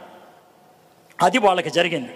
ఇది జరిగిన తర్వాత పరిగెత్తుకుంటా పేతురు యోహాన్ దగ్గరికి వెళ్ళారు. అయ్యా మాకు యేసయ్య కనబడ్డాడు, ఇదంతా మొత్తం జరిగింది అని చెప్పారు. ఇప్పుడు థర్డ్ సీన్లోకి మనం వద్దాం. మొదటి సీన్లో సమాధి తీశాడు, రెండో సీన్లో కళ్ళు తెరిచాడు. సార్ వాళ్ళకి సమాధి తీశాడు, కళ్ళు తెరిచాడు, మరి మనకేం తీశారు? నేను కూడా ఇప్పటికి 2 తీసా. ఏంటి సార్ మీరు తీసింది? ఒకటి బైబిల్ తీసా, అదే సమాధి తీయటం అంటే. రెండోది లోనున్న విషయాలు ఏంటో మీకు చెప్పా, అదే కళ్ళు తెరవటం అంటే. బైబిల్ తెరిచినా తెరిచిపోయినా, తెరిచిన బైబిల్ మీకు వినిపించా, మీకు అర్థమైన అర్థం పాపైనా పూర్తిగా అక్కడున్న విషయాలు మీకు అర్థమయ్యేటట్లు చెప్పా. ఈ 2 చెప్పిన తర్వాత కూడా నాకు అర్థం కావట్లేదంటే సముద్రంలో దూకి సావా. లాజిక్, హిస్టరీ 2 అయిపోయింది. ఇక 3వ దానికి వద్దాం. యేసు ప్రభుకి 12 మంది శిష్యులు. ఆ 12 మందిలో ఒక ఆయన ఊరేసుకొని చచ్చిపోయాడు. ఎందుకు సార్? ఆడే యేసు ప్రభుని అప్పగిచ్చింది, ఆడికి కూడా కడుపులో మండింది, చచ్చాడు. ఇక 11 మంది, అందుట్లో ఒక ఆయన బయటికి వెళ్ళాడు. ఎందుకు వెళ్ళాడు సార్? నాకు తెలియదు. సార్ ఎందుకు వెళ్ళాడు? టమాటాలు కొనటానికే. టమాటాలు ఎందుకు? పోనీ టమాటాలు కాకపోతే బీరకాయలు కాకపోతే వంకాయలు ఎందుకో కొనటానికి వెళ్ళాడా? ఎవరు సార్ ఆయన? తోమా. ఆయన వెళ్ళాడు. 10 మంది మాత్రం ఉన్నారు గదిలో. 10 మంది కూర్చొని, యేసు ప్రభులు వేసాడంటావా? ఏమనే సమాధి అయితే ఖాళీగా ఉంది, ఈ క్లైఫాగాడు వచ్చి చెప్పాడు, మగ్దలేని మరియా వచ్చి చెప్పింది, మేము వెళ్ళి స్వయాన్ని వెళ్ళి చూసాం, ఏం చేయాలో అర్థం కావట్లేదు అనే లోపల మధ్యలోకి యేసయ్య వచ్చి నుంచున్నాడు. రే దెయ్యంరా, దెయ్యం. యేసయ్య దెయ్యం వచ్చిందిరా, యేసయ్య భూతం వచ్చింది. అది వాళ్ళ యొక్క రియాక్షన్. చూద్దాం. ఓకే, వారు ఈలాగూ మాట్లాడుచుండగా 36వ వచనం, ఆయన వారి మధ్య నిలిచి, మీకు సమాధానమవు గాక అని వారితో అనెను. అయితే వారు దిగులు పడి భయాక్రాంతులై భూతము తమ కనబడినని తలంచిరి. యేసయ్య దెయ్యం వచ్చిందని ఎందుకు అనుకున్నారు? నెంబర్ 1, ఆ దెయ్యం యేసయ్యలాగానే ఉంది, అందుకే యేసయ్య దెయ్యం అన్నారు. నెంబర్ 2, యేసయ్య చచ్చిపోయాడు, అందుకని దెయ్యం అయ్యాడు అనుకున్నారు. నెంబర్ 3, యేసయ్య తిరిగి లేచాడని నమ్మలేదు, అందుకే దెయ్యం వచ్చింది అన్నారు. నెంబర్ 4, గదికి తలుపులేసున్నాయి, ఆయన లోనికి వచ్చాడు. దెయ్యం ఒక్కటే ఆలయంలో వస్తుంది.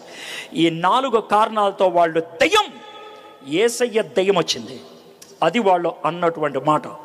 మై ఫ్రెండ్స్, బైబిల్ రాసినప్పుడు ఎగ్జాక్ట్ రియాక్షన్ రాస్తుంది. మాయ చేయదు బైబిల్, మాయ ఉండదు. ఎవడైనా అనుమానం వ్యక్తం చేస్తే ఆ అనుమానంగానే రాశారు. యేసయ్య ఎట్లా క్లారిఫై చేశాడో మనం చూద్దాం. అప్పుడు ఆయన, మీరెందుకు కలవరపడుచున్నారు? మీ హృదయంలో సందేహములు పుట్టనేలా? నేనే ఆయనను అనుటకు నా చేతులను నా పాదములను చూడుడి, నన్ను పెట్టి చూడుడి, నాకున్నట్లుగా మీరు చూచున్న ఎముకలను మాంసమును భూతమును కొండవని చెప్పి తన చేతులు పాదములను వారికి చూపాను. ఇది జరిగింది కదా. జరిగిన తర్వాత వెళ్ళిపోయారా? వెళ్ళిపోయిన తర్వాత వీళ్ళేమో ఓదో మాడుకుంటున్నారు 10 మంది.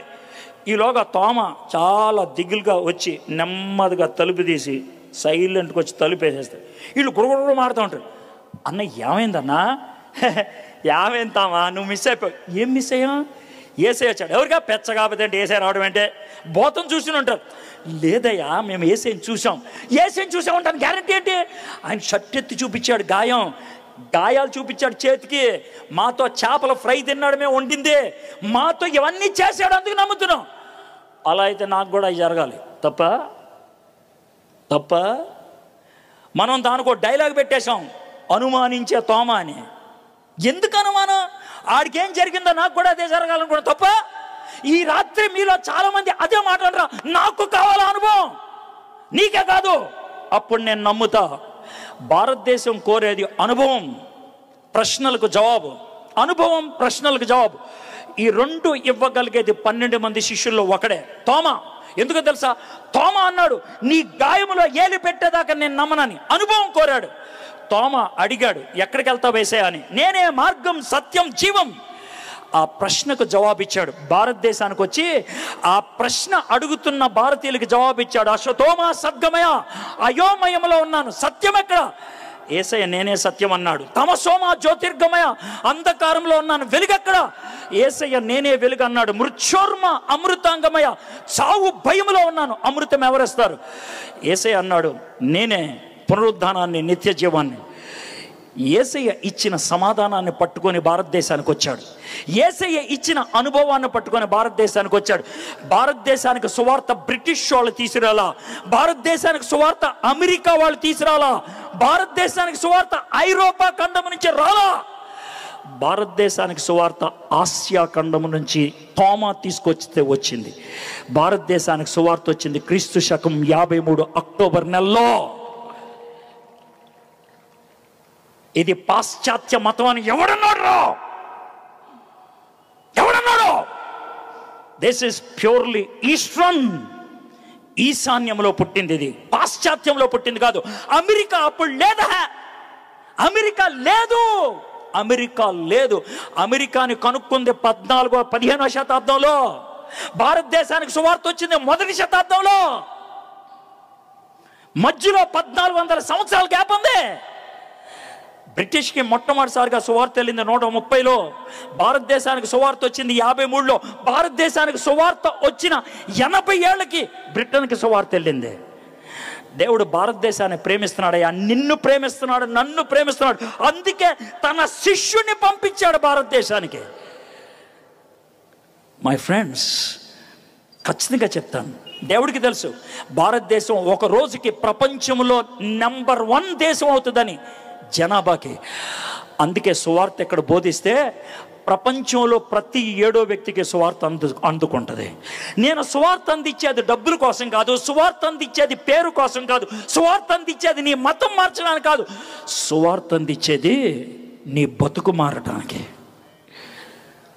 That's all. నీకున్న భయం పోగొట్టడానికి. That's all. అంతకుమించి ఇంకేం లేదు. సరే, ఏం జరిగిందో చూద్దాం. 44వ వచనం.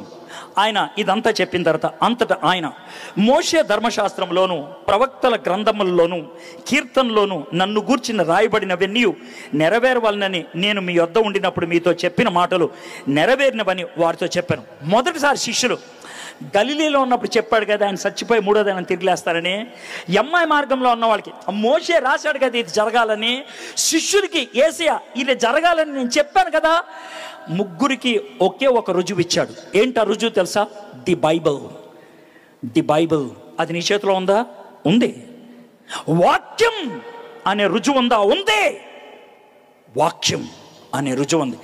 మర్డర్ జరిగినప్పుడు నువ్వు ఉండవు, కానీ లాయర్ వాదించడానికి వాడు ఉపయోగించింది, సార్ కత్తి ఉంది సార్, కత్తి మీద ఆ ఎంటుకు ఉన్న సార్, కత్తి మీద వాడి ఏలు ముద్ర ఉంది సార్. ప్రపంచానికి ఆయన ఇచ్చేది ఏలు ముద్ర ఉన్నటువంటి కత్తి మాత్రమే. దేవుడు ఆయన ముద్ర ఉన్న వాక్యాన్ని మనకిచ్చాడు. నీ దగ్గర ఖాళీ సమాధి లేదు, కానీ ముద్ర వేసిన వాక్యం ఉన్నది. This is the word of God with the image that is imprinted by the Holy Spirit. అందుకే దీన్ని మనం చూడగలుగుతాం. చూడండి ఇప్పుడు ఫైనల్గా ఏం చేశాడు. 45వ వచనం. అప్పుడు వారు లేఖనములు గ్రహించినట్లుగా ఆయన వారి మనస్సును తెరచి, అప్పుడు వారు లేఖనములు గ్రహించినట్లుగా ఆయన వారి మనస్సును తెరిచి, సమాధి తెరిచాడు, లోనకెళ్ళి ఆయన లేచాడని చూడటానికి, కళ్ళు తెరిచాడు, లేచిన ఆయన ఈయనే అని గుర్తించడానికి, మనసును తెరిచాడు, లేచిన యేసయ్య నా రక్షకుడు అని అంగీకరించటానికి. ఈరోజు నేను వాక్యం తెరిచి మీ ముందు పెట్టాను. వాక్యం బోధిస్తూ ఉంటే మనోనేత్రాలను తెరవడానికి ఒక ఆయన ఇక్కడున్నాడు. ఆయన పేరే పరిశుద్ధాత్ముడు. ఈ ఇహలోక దేవత మనోనేత్రాలు గుడ్డితనం కలిగించినప్పుడు ఆ పరిశుద్ధాత్ముడు తెరుస్తాడంట. అంతేకాదు, ఈ వాక్యాన్ని బోధిస్తున్నప్పుడు మీ గుండెలో మంట కలిగితే, మీ హృదయంలో బాధ కలిగితే పరిశుద్ధాత్ముడు 3 విషయాలు మీకు ఒప్పింపజేస్తాడు. ఆయన నీతిమంతుడు కాదా? నువ్వు దుర్మార్గుడు కాదా? ఆయన నీ పాపం కోసం చచ్చినోడు కాదా? అంగీకరించా అని నీ హృదయంలో ఒప్పిస్తాడు. క్రైస్తవుల్ని ఎవరు కూడా బలవంతంగా ఒప్పించరు. ఒప్పిస్తే ఆడు క్రైస్తవుడు అవ్వడు. బైబిల్ ప్రకారం పరిశుద్ధాత్ముడు ఒప్పిస్తేనే అవుతుంది. పరిశుద్ధాత్ముడు లోన్ నుంచి ఒప్పించాలి. ఒకవేళ ఎవరైనా సార్ బలవంతంగా ఈడ మతం మారుస్తున్నాడంటే బైబిల్ ఒప్పుకోదది. బైబిల్ ఒప్పుకోదు. బైబిల్ చెప్పేది ఒకటే, రేయ్ అరిస్తే అవదరా పని, కొడితే అవదరా పని, డబ్బులు ఇస్తే అవదరా పని, భయపెడితే అవదరా పని, హృదయంలో విశ్వసిస్తే అవుతుంది. అది పరిశుద్ధాత్ముడు ఒక్కడే కలిగిస్తాడు అని చెప్పి, ఒక వ్యక్తి యేసు ప్రభుని అంగీకరించిన ద్వారా జరిగే 4 విషయాలు చెప్పాడు. అది చెప్పి నేను ముగిస్తాను. నెంబర్ 1, 46వ వచనం, క్రీస్తు శ్రమపడి 3వ దినమున మృతులలో నుండి లేచిననియు. మొట్టమొదటిదే నువ్వు నమ్మాల్సిందేం తెలుసా? యేసయ్య నీ పాపాల కోసం సిలువ మీద చచ్చిపోయాడు, 3వ దినాన్ని తిరిగి లేచాడు. మీకు వచ్చే ఒక చిన్న క్వశ్చన్ ఏంటంటే, సార్ ఆయన ఎందుకు చచ్చిపోవాలి, ఎందుకు తిరిగి లేవాలి? ఇది మాకు వచ్చేటువంటి ప్రశ్న. సింపుల్గా చెప్పాలంటే ఆయన ఎందుకు చచ్చిపోయాడనంటే, దీన్ని ఎగ్జాంపుల్గా చెప్తాను. మీరు మాల్కి వెళ్ళారు, ఒక మాల్ పెద్దది, చాలా వస్తువులు కొనుక్కున్నారు. వస్తువులు కొనుక్కుంటే మీకు రిసీట్ ఇస్తారు. ఏమంటే డబ్బులు కట్టారు కదా, ఇంత పొడుగు రిసీట్ పడేయకూడదు, జాగ్రత్తగా ఉంచుకోవాలి. ఎందుకంటే మాల్లోంచి బయటికి వెళ్ళేప్పుడు గేట్ దగ్గర సెక్యూరిటీ వాడు ఉంటాడు. వాడు మీ దగ్గర సంచులు ఉన్నాయనుకో, వాడు అడిగేది ఏంటి తెలుసా? రిసీట్ ఏదైనా అడుగుతాడు. ఒకవేళ రిసీట్ మధ్యలో పోతే మిమ్మల్ని బయటికి వెళ్ళినవాడు. ఒకవేళ బయటికి వెళ్ళాలంటే ఆ సంచులన్నీ అక్కడ పడేసి వెళ్ళిపోవాలి. సార్ నేను కొన్నానంటే కుదరదు, రిసీట్ చూపించాలి. రిసీట్ చూపిస్తేనే బయటికి వెళ్ళనిస్తారు. డబ్బులు కట్టడం, రిసీట్ తీసుకోవటం అయితే రిసీట్ చూపించి బయటికి వెళ్ళటం అవసరం. సిలువ మీద యేసయ్య చచ్చిపోయింది నువ్వు చేసిన పాపానికి వెల చెల్లించడం. యేసయ్య తిరిగి లేచింది నీకు ఒక రిసీట్ కాగితం ఇవ్వడానికి. ఆ రిసీట్ కాగితం పట్టుకొని వెళ్ళిపోతాను. యేసయ్య తిరిగి లేచాడు కాబట్టి ఆయన నా కోసమే చచ్చిపోయాడు. యేసయ్య తిరిగి లేచాడు కాబట్టి బైబిల్ నిజం. యేసయ్య తిరిగి లేచాడు కాబట్టి యేసయ్య దేవుడు. యేసయ్య తిరిగి లేచాడు కాబట్టి నాకు పునరుద్ధానం ఉంది. యేసయ్య తిరిగి లేచాడు కాబట్టి చస్తే నాకు ఆశ ఉంది. యేసయ్య తిరిగి లేచాడు కాబట్టి పరలోకం ఉంది. యేసయ్య తిరిగి లేచాడు కాబట్టి నా మాటకు అర్థం ఉన్నదే. One thing that proves all, the resurrection of Jesus Christ. యేసుక్రీస్తు యొక్క పునరుద్ధానం మొదటిది. రెండోది, యెరూషలేము మొదలుకొని సమస్త జనులలో ఆయన పేరట మారు మనసును పాప క్షమాపణ ప్రకటింపబడినని వ్రాయబడి ఉంది. ప్రకటించాలి. ఈరోజు నేను అదే చేస్తున్నా, ప్రకటిస్తున్నా. ఏం ప్రకటిస్తున్నా? తమ్ముళ్ళు, చెల్లాయిలు, అన్నలో, అక్కలో, మీరు ఏ మతానికి చెందినా, ఏ కులానికి చెందినా, ఏ జాతికి చెందినా, మీ కులం మారొద్దు, మీ మతం మారొద్దు, మీ జాతి మారొద్దు, మీ మనసు మారాలి. మారు మనసు. బైబిల్లో ఎక్కడ జాతి మారు, కులం మారు, మతం మారు అని చెప్పలా. అది తర్వాత నీ ఇష్టం. చెప్పింది మనసు మార్చుకోమని. It's your mind, it's your heart. ఆ మనసు మారితే యేసయ్య దగ్గరకు వచ్చి పాప క్షమాపణ పొందుతావు. నా పాపానికి ఆయన వెల చెల్లించాడు, నా పాపానికి ఆయన వెల చెల్లించాడు. అది నీ జీవితంలో మార్పు తీసుకొస్తుంది. నా పాపానికి ఆయన వెల చెల్లించాడు. ఇది రెండోది. ఇక మూడోది, ఈ సంగతులకు మీరే సాక్షులు. నేను నా జీవితంలో జరిగిన విషయానికి సాక్షిని. బ్రీఫ్గా చెప్పాలంటే, నేను ఈ లోకరీత్యా ఒక క్రైస్తవ కుటుంబంలో పుట్టాను. నాది 3వ తరం. మా తాతగారు వాళ్ళ నాన్నగారు మొదటగా క్రైస్తవులు అయ్యారు. మహారాష్ట్ర నుంచి వచ్చిన బ్రాహ్మణులు. వాళ్ళు యేసు ప్రభుని మొదటగా అంగీకరించారు. నూజివీడు రాజా దగ్గర మా తాతగారు వాళ్ళ నాన్నగారు ఆస్థాన గాయకులు. వాళ్ళకి మంచి కంఠం ఉండదని శ్రీకంఠం అని మా తాతగారు వాళ్ళ నాన్నగారికి బిరుదిచ్చారు. దాని నుంచి మా ఇంటి పేరు కుంఠం అయ్యింది. ఎందుకనంటే కంఠాన్ని బట్టి. నా గొంతు కూడా చాలా గట్టిగా ఉంటుంది, దాంట్లో ఎటువంటి అనుమానం లేదు. ఫిలిప్ గారు లాగా మాట్లాడలేను, కానీ దుమ్ము దులిపేటట్లు మాట్లాడగలను. ఆయనలాగా పాటలు పాడలేను డెఫినెట్గా. I have a throat that is magnetic, దాంట్లో ఎటువంటి అనుమానం లేదు. ఐరన్ టోన్ నాకు దేవుడు ఇచ్చాడు, ఎందుకంటే నన్ను ఆయన సాక్షిగా వాడుకోవడానికి ఇష్టపడుతున్నాడు కాబట్టి. అయితే సాక్షిగా అంటే ఏంటంటే, మా అమ్మ నాన్న నన్ను ఎంతో ప్రేమతో పెంచారు, భక్తితో పెంచారు, కానీ నేను గలీజ్గాడిని. ఎంత గలీజ్గాడిని అంటే, ఇంటర్మీడియట్కి వచ్చేప్పటికి నా జీవితాన్ని పాడు చేసుకోవటం మొదలుపెట్టాను. నేను గంజాయికి బానిసని, నేను డ్రగ్స్కి బానిసని.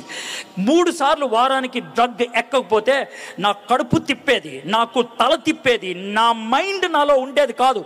కాబట్టి నేను ఏ పని చేయడానికైనా ఇష్టపడేవాడిని. మా అమ్మగారి పెళ్లి చీర దొంగతనంగా తీసుకెళ్లి 20 రూపాయలకి తాకట్టు పెట్టాను ఒకరోజు గంజాయి కోసం. That's my life. అలాంటి పరిస్థితుల్లో గుంటూరులో కెసినో బార్ అండ్ రెస్టారెంట్ ఉండేది. 3 చోట్ల గుంటూరులో కెసినో బార్ అండ్ రెస్టారెంట్. హైదరాబాద్లో శ్రీదేవి, హైదరాబాద్లో దివాంచి, సికింద్రాబాద్లో శ్రీదేవి, 3 చోట్లే బార్ అండ్ రెస్టారెంట్ ఉండేది అప్పట్లో, విత్ క్యాబరే. క్యాబరే అంటే ఏంటి తెలుసా? రాత్రి 9 నుంచి 11 గంటల దాకా, వారానికి 2 రోజులు, శని ఆదివారం, అమ్మాయిలు అబ్బాయిలు వచ్చి బట్టలిప్పి కొంతమంది డ్యాన్స్ చేస్తారు. ఆ మైకంలో మందు కొడతారనమాట. ఆ విధంగా మేల్ డాన్సర్గా బట్టలిప్పి డ్యాన్స్ చేసేవాడిని. అది నా లైఫ్. అక్కడి నుంచి వచ్చాను నేను ఇక్కడికి. అలాంటి పరిస్థితిలో నిరుత్సాహంతో ఆత్మహత్య చేసుకుందాం అనుకున్నప్పుడు నా మిత్రుడు నన్ను ఆపి నాకు యేసయ్య గురించి చెప్పాడు. ఆ రోజు నేను మారు మనసు పొందాను. ఆ రోజు నేను యేసయ్యని నా సొంత రక్షకుడిగా అంగీకరించాను. ఆ రోజు నా జీవితం మారింది. అందుకే ఈరోజు మైక్ పట్టుకొని నేను మాట్లాడుతున్నాను. నాకు డబ్బులు ఇవ్వడం, నేను పేరు కోసం తాపత్రయపడే సెలబ్రిటీని కాదు. మీ మధ్యన కూర్చున్నాను ఇప్పుడు దాకా. నేను మీ మధ్యన కూర్చున్నా. హోటల్ నుంచి నేను నడుచుకుంటూ వచ్చా, టెక్కలంతా తిరిగి. నా కోసం పెద్ద ఫిట్టింగ్ ఏం పెట్టలా, అవసరం లేదు నాకు అవి. నా బ్రతుక్కు వాల్యూ ఇచ్చేది నా మారిన జీవితం. దానికి నేను సాక్షిని. That's my witness. అది మీరు నాకు సాక్షులు. యేసయ్య అడుగుతున్నటువంటి మాట ఏంటి తెలుసా? నాయనా, నన్ను ఈ లోకం దేవుడో కాదో అని ప్రశ్నిస్తుందయ్యా. నాయనా, ఈ లోకం నన్ను దొంగోడు అంటుందయ్యా. ఈ లోకం నన్ను చేతగానోడు అంటుందయ్యా. ఈ లోకం నన్ను మోసగాడు అంటుందయ్యా. నువ్వు నాకు సహాయం చేసి పెట్టవా? యేసయ్య నాతో అనే మాట. నాకు సాక్షిగా ఉంటావు నువ్వు, నాకు సాక్షిగా ఉంటావు. నీ జీవితంలో జరిగింది నోరు తెరిచి చెప్తావా? ఒకసారి నోరు తెరిచి చెప్తావా? చెప్తాను యేసయ్య, కానీ నా మాటలు నమ్ముతారు లేదు నాకు తెలుసయ్యా. నీ మాటలు నమ్మరని. నువ్వు చెప్పు. నువ్వు చెప్తే మరి నేను చెప్తే ఏమవుద్దయ్యా? చూడు 49వ వచనం, 40. ఇదిగో నా తండ్రి వాగ్దానం చేసినది మీ మీదకు పంపుచున్నాను. మీరు పైనుండి శక్తి పొందు వరకు పట్టణంలో నిలిచి ఉండడని వారితో చెప్పాను. దేవుడు ఏమన్నాడు తెలుసా? నువ్వు నాకు సాక్షిగా మాట్లాడు. నువ్వు మాట్లాడిన మాటలు తీసుకొని పరిశుద్ధాత్ముడు వారి హృదయాల్లో ఒప్పింపచేస్తాడు. ఈ రాత్రి ఎవరి హృదయాన్నైతే పరిశుద్ధాత్ముడు సిద్ధపరిచాడో, ఎవరైతే ఈ మాటలకు హృదయంలో నొచ్చుకున్నారో, ఎవరైతే ఈ రాత్రి నాకు యేసయ్య కావాలి అని కోరుకుంటున్నారో, దానికి కారణం నేను కాదు, పరిశుద్ధాత్ముడు. నేను ఒక సాక్షిని మాత్రమే. ఫ్రెండ్స్, స్ట్రైట్ అవే అడుగుతున్నాను, ఈ రాత్రి నువ్వు యేసుప్రభుని సొంత రక్షకుడిగా అంగీకరిస్తావా? సార్, యేసుప్రభుని అంగీకరిస్తే చావు రాదా? వస్తుంది, కానీ చావు అంటే ధైర్యం ఉంటుంది. ఎలా సార్? మా ఇంట్లో జరిగిన చిన్న సన్నివేశం చెప్పి నేను ముగిస్తాను. మా పెద్ద పాప పేరు షారన్. అది 5 ఏళ్ళప్పుడు జరిగిన విషయం ఇది. మా ఇంటికి 2 ఇళ్ళు అవతల ఇంకో ఇల్లు ఉండేది. ఆ ఇంట్లో షారన్ వయసులో ఒక పాప ఉండేది. ఆ పాప మా షారన్ ఆడుకుంటూ ఉండేవాళ్ళు. అయితే ఒకసారి వాళ్ళ అమ్మగారు గర్భవతి అయ్యారు. ఆ పాపకి తమ్ముడో చెల్లో పుడతాడు. వాళ్ళ మమ్మీ హాస్పిటల్కి వెళ్ళింది. ఈలోగా ఫోన్ వచ్చింది, ఆ అమ్మాయికి చెల్లి పుట్టిందని. మేమంతా నవ్వుకున్నాం. షారన్, నీకు ఇంకో ఫ్రెండ్ చెల్లి పుట్టింది అని మేము సరదాగా మాట్లాడుకుంటున్నాం. పావు గంటలో మళ్ళీ ఫోన్ వచ్చింది. ఏమనంటే ఆ అమ్మ చచ్చిపోయిందని. చాలా బాధతో మేము గబగబా ఆటోలో వెళ్ళాం. వెళ్ళి చిన్న పాప అది ఏడుస్తుంది, అమ్మను పడుకోబెట్టారు. అందరూ అరుస్తున్నారు, ఏడుస్తున్నారు, రకరకాల మాటలు అంటున్నారు. ఒక గంట సేపు గడిపిన తర్వాత వెనక్కి వచ్చేస్తున్నాం. ఆటోలో వస్తున్నాం. నా వైఫ్ ఇక్కడ కూర్చుంది ఆటోలో, నేను ఎక్కడ కూర్చున్నా. మా ఇద్దరి మధ్యన షారన్ ఉంచింది. షారన్ నేను తను పడిపోతానేమో అన్నట్లు ఈ కాల్ని పట్టుకుంది. తొడ మీద చెయ్యి పెట్టింది, దానికి చిన్న చెయ్యి పెట్టి 2-3 సార్లు ఇలా కొట్టింది. నాకు తెలుసు అది ఆటో కుదుపుని బట్టి కాదు. ఇలా కొడితే ఇలా చూశాను. షారన్ నన్ను చూడనట్లు మళ్ళీ తలక ఉంచుకుంది. 2 సార్లు తర్వాత, మమ్మ షారన్ ఏంటమ్మా అన్న. పప్పా అని కింద కొంగమంది. వంగితే చెవులో, పప్పా చచ్చిపోవటం అంటే ఏంటి? 5 ఏళ్ళ అమ్మాయి చచ్చిపోవటం అంటే ఏంటి అని అడిగింది. నాకు ఒక్కసారిగా షాక్ అనిపించింది. దీనికి నేను ఇప్పుడు జవాబు చెప్పకపోతే ఏమవుతుంది? ఎలాంటి జవాబు చెప్తే దీనికి అర్థమవుతుంది? ప్రభా యేసయ్యా, నా బిడ్డ అడిగింది, నాకు కొంచెం తెలియదట్లేవా దీని జవాబు చెప్పడానికి? సడన్గా ఒక థాట్ వచ్చింది. మమ్మ, నిన్న ఎక్కడికి వెళ్ళాం? నిన్న మీటింగ్కి వెళ్ళాం. ఏమైంది మీటింగ్కి వెళ్తే? మీరంతా బైబిల్ స్టడీకి వెళ్ళారు, మేము గదిలో కూర్చొని అందరం ఆడుకున్నాం. తర్వాత ఏమైంది? ఆంటీ నూడిల్స్ తెచ్చింది. మా అందరికి నూడిల్స్ అంటే ఇష్టం కదా, బాగా తినేసాం. ఆ తర్వాత ఏమైంది? ఒకే మంచం మీద మేము అందరం స్లీప్ ఓవర్ పడుకుంటూ పోయాం. ఆ తర్వాత ఏమైందేంటి? పొద్దున్న లేచేప్పుడు నా బెడ్రూమ్లో ఉన్నాను. నేను లేచి ఎవరు తెచ్చారు ఇక్కడికి అని అరిశాను. అప్పుడు నేను తెచ్చానమ్మా అన్నావు. తర్వాత నేను సైలెంట్ అయిపోయాను. మమ్మ, నువ్వు ఆంటీ వాళ్ళ ఇంట్లో పడుకున్నావు కదా, నువ్వు లేచేటప్పటికి నీ బెడ్రూమ్లోకి వచ్చావు కదా, నీకు భయం వేసిందా? లేదు. కానీ ఆశ్చర్యం అనిపించింది, సర్ప్రైజ్ అనిపించింది, ఫన్నీగా అనిపించింది. అది నాకు జరిగింది. మమ్మ, చావంటే అంతే. అంటే ఏంటి పప్ప అంటే, ఇప్పుడు నువ్వు ఆంటీ వాళ్ళ ఇంట్లో పడుకుంటే నేను ఆటో మీద ఎలా ఇంటికి తీసుకొస్తే పొద్దున్న లేసేపటికి నీ బెడ్రూమ్లో నీ బెడ్ మీద కళ్ళు తెరిచావో, చచ్చిపోయినప్పుడు ఇక్కడ కళ్ళు మూసుకుంటే జీసస్ క్రైస్ట్ వచ్చి నిన్ను పరలోకంలో తీసుకెళ్ళి అక్కడ షారన్ లే అంటే బంగారు వీధుల్లో కళ్ళు తెరుచుకుంటావు. అది మన permanent house.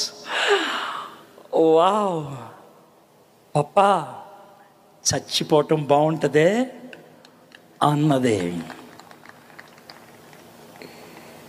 That's what happens when you accept Jesus Christ as your personal savior. యేసు ప్రభుని నీ సొంత రక్షకుడిగా అంగీకరిస్తే గుండెల్లో వచ్చే ధైర్యం, విశ్వాసం ప్రపంచం అంతా కలిసిన తీయలేదు నిన్న. That is faith. Do you want that Jesus? ఆ యేసయ్య నీకు కావాలా? యేసయ్య నా కళ్ళు తెరువు, నా మనసు తెరువు అని అడగటానికి మీరు సంసిద్ధమా? తలంచండి, కళ్ళు మూసుకోండి, చిన్న ప్రార్థన చేసి ముగించుకుందాం. జస్ట్ తలంచండి. ఒకసారి మీరు ఈ ప్రశ్నకు జవాబు ఏమిస్తారో ఆలోచించండి. ఈ ప్రశ్నకు ఒకవేళ ఏ కారణం చేతైనా ఈరోజు నేను చచ్చిపోతే ఎక్కడికి వెళ్తా? నేను హిప్నటైజ్ ఏం చేయట్లా, ఇమోషనల్ బ్లాక్మెయిల్ ఏం చేయట్లా. ఒక్కసారి ఆలోచించమంటున్నా. If death comes today, where you will be? ఎక్కడుంటావు?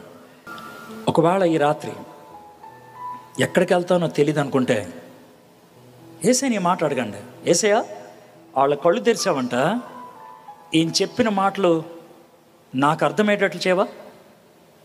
యేసయ్య, వాళ్ళ మనసులు తెరిచావంట, ఈ రాత్రి నా మనసు తెరుస్తావా? నాకు మారు మనసు కలగాలి, నా జీవితం మారాలి, ఈ రాత్రి చేయవా? అడగండి మీరు. నేనేదో చెప్పానని కాదు. ఆయన నిజమైన రక్షకుడైతే, ఆయన పునరుద్ధానుడైతే ఈ రాత్రి ఈ మీటింగ్ ప్రాంగణములో ఆయన ఆత్మ ఉన్నట్లయితే మీ గుండెకు తాకాలి. అది తాకితేనే, అనుభవం ఉంటేనే అయితే అవసరం లేదు. You experience. మాయం చేయట్లేదు నన్ను, నీ జీవితంలో జరగదు. ఒకవేళ ఈ రాత్రి, సార్ నాకు ఆయన కావాలి, ఈ రాత్రి ఆయన నా రక్షకుడిగా అంగీకరిస్తా, అది నీ నిర్ణయం అయితే, నీ మనస్ఫూర్తి నిర్ణయం అయితే, బయట నుంచి ఎటువంటి ఒత్తిడి లేకుండా నీ హృదయపూర్వకంగా అంగీకరించడం ఇష్టపడుతుంటే మీ కుడి చేయి ఎత్తి చూపించండి, నేను మీకోసం ప్రార్థన చేస్తాను. నాకు యేసయ్య కావాలి. I want Jesus, I want Jesus. Road మీద ఉన్నవాడు, గుడ్, వండర్ఫుల్. నువ్వు ఎక్కడున్నావు అనేది కాదు, నువ్వు ఎవరు అనేది కాదు, ఇది నీ జీవితంలో పనిచేస్తే యూ క్యాన్ ఇన్వైట్ హిమ్. ఆయన నీ హృదయంలోకి ఆహ్వానించవచ్చు. చేతులెత్తిన వాళ్ళు దించేయండి. చేతులెత్తిన వాళ్ళు మీ కుడి చేయిని మీ హృదయం మీద పెట్టుకోండి. నేను ఒక చిన్న ప్రార్థన చెప్తాను, నా వెంట ఆ ప్రార్థన చెప్పండి. యేసయ్యా, ఈ రాత్రి నువ్వు ఈ లోకములోకి నా పాపానికి వెల చెల్లించటానికి, శిక్షను అనుభవించటానికి, సిలువ మీద చనిపోవటానికి వచ్చావని తెలుసుకున్నా. యేసయ్యా, మూడో దినాన్న తిరిగి లేచావని నమ్ముతున్నా. నా కళ్ళు తెరవండి, నా మనస్సు తెరవండి, నా జీవితానికి మార్పునివ్వండి, నూతన జీవితాన్ని అనుగ్రహించండి. యేసే నామంలో ప్రార్థన చేయుచున్నాను. ఆమేన్, ఆమేన్. ఇంతవరకు ఓపికతో విన్నందుకు మీకు అందరికీ కృతజ్ఞతలండి. ఇంతవరకు నా ఛానల్ సబ్స్క్రైబ్ చేసుకోకపోతే దయచేసి సబ్స్క్రైబ్ చేసుకోండి, లైక్ చేయండి, షేర్ చేయండి. ఇంకా లేటెస్ట్ వీడియోల కోసం బెల్ ఐకాన్ మీద క్లిక్ చేయండి.